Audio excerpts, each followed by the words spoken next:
Tonight, we examine a crisis that has captured the world's attention and sent shockwaves through international diplomacy. The stakes have never been higher, as the global community watches events unfold with growing anxiety and uncertainty.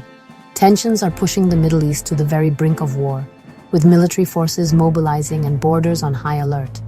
The region, already fraught with instability, now faces the possibility of a conflict that could have far-reaching consequences for the entire world. The date is June 21st, 2025, a pivotal moment in modern history. On this day, the world stands at a crossroads, as decisions made now will shape the future of global security and peace for years to come. At the center of this crisis is Iran's nuclear program, a source of international tension and suspicion for decades. The program has been shrouded in secrecy, sparking heated debates and diplomatic standoffs across the globe. The backbone of Iran's nuclear ambitions lies in three key sites: Isfahan, Natanz, and the highly fortified Fordow. Isfahan is where uranium is processed, serving as the starting point for the nuclear fuel cycle. Natanz, a sprawling facility, is dedicated to enriching uranium, a process that brings Iran closer to the threshold of weapons capability. Fordow, buried deep within a mountain and protected by layers of security, has become the world's focus and greatest concern. Its underground location makes it nearly impervious to airstrikes, raising the stakes for any potential military action. For Iran, these sites are not just facilities. They are symbols of national achievement, scientific progress, and powerful deterrence against foreign threats. But for Iran's adversaries, they represent a looming danger and a challenge to regional stability. Western powers and Israel have long suspected that Iran's claims of peaceful nuclear intentions mask a covert drive for nuclear weapons. This suspicion has fueled years of sabotage, cyber attacks, and covert operations, turning the nuclear program into a shadowy battlefield. After the United States withdrew from the nuclear deal in 2018, Iran responded by ramping up uranium enrichment, moving ever closer to producing weapons-grade material. This escalation has alarmed the international community and reignited fears of a nuclear arms race in the region. The world now watches as military buildups and diplomatic efforts collide, setting the stage for the dramatic confrontation we witness today, a moment that could define the fate of the Middle East and the world. Iran's nuclear sites were built for survival, not just energy. Learning from past attacks on Iraq and Syria, Iran buried Natanz and especially Fordow deep underground. Natanz is shielded by reinforced concrete. Fordow is entombed in a mountain near Qom, nearly 300 feet below ground. This depth makes Fordow nearly invulnerable to conventional bombs and most bunker busters. The design ensures Iran's program could survive even a sustained air campaign. For adversaries, this means only the most extreme military options could succeed. Fordow's construction is a message: Iran's nuclear program is non-negotiable and here to stay. For years, this deterrence worked, until June 2025, when the calculus changed. The world's most fortified nuclear site was about to face its greatest test.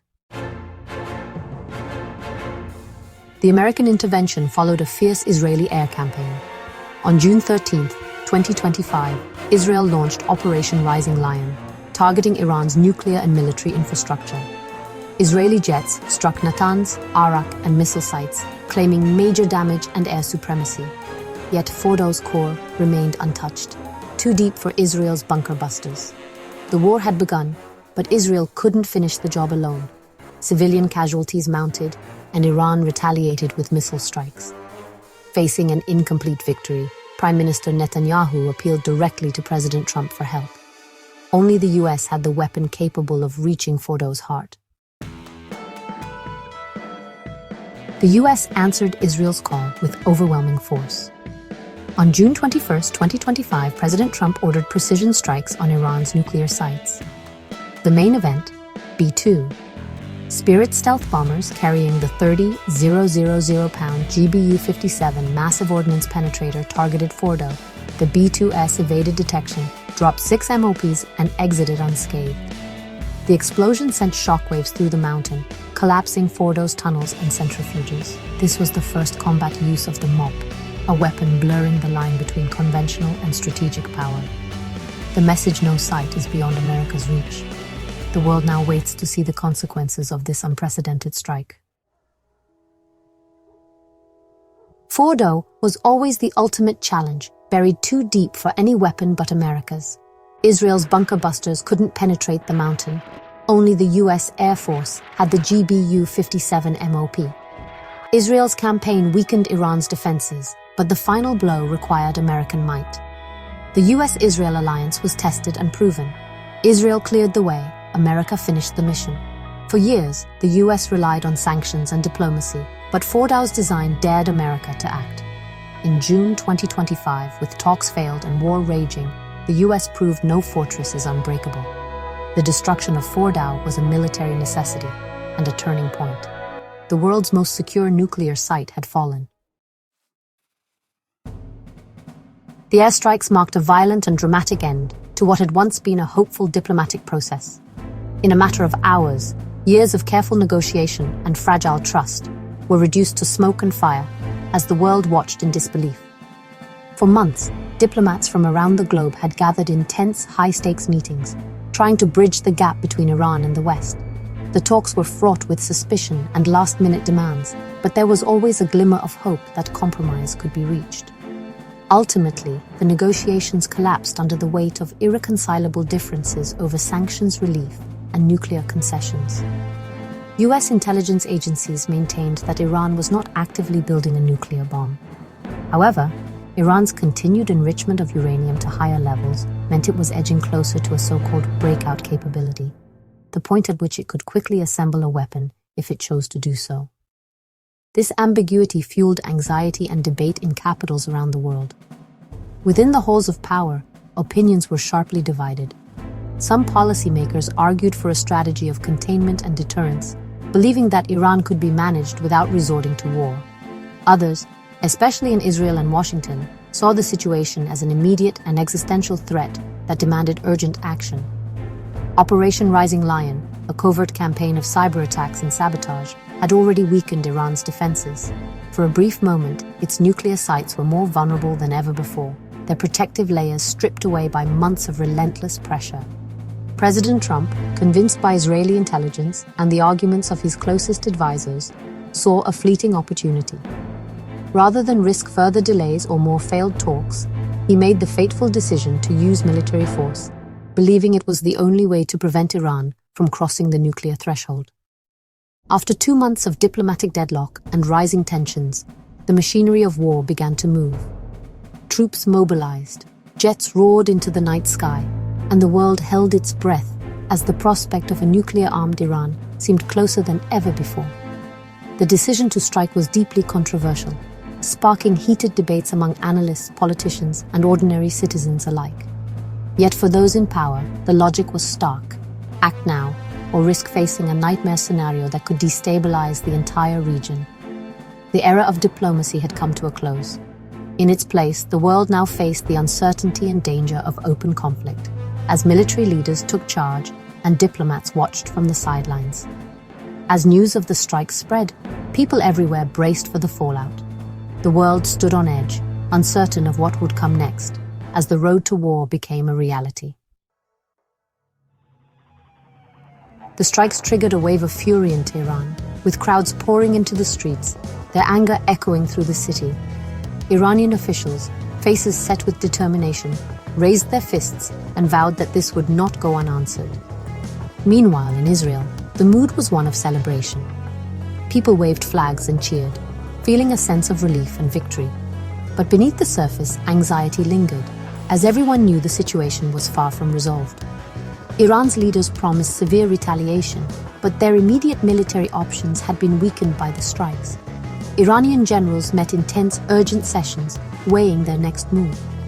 In Israel, Prime Minister Netanyahu hailed the strength of the US-Israeli alliance and the blow dealt to Iran's nuclear ambitions. Yet the sight of evacuation flights for Americans in Israel was a stark reminder that the danger was far from over. Iran's network of proxies, Hezbollah in Lebanon, the Houthis in Yemen, and other armed groups, threatened new attacks, raising fears of a much wider regional escalation. Military buildups intensified, borders bristled with tension, and warplanes roared into the night sky. The Middle East stood on a knife's edge with the risk of a broader war growing by the hour. Civilians sought shelter, missile defenses were on high alert, and newsrooms buzzed with urgent updates. The world watched anxiously. Would Iran strike back directly, unleash its proxies in a wave of violence, or turn to cyber warfare, targeting critical infrastructure? Each option carried grave risks, not just for the region, but for the world. The strikes had set back Iran's nuclear program, but in doing so, they ignited a regional powder keg. Now, the world waits, uncertain and uneasy, as no one knows how long the fuse will burn, or what will happen when it finally reaches its end.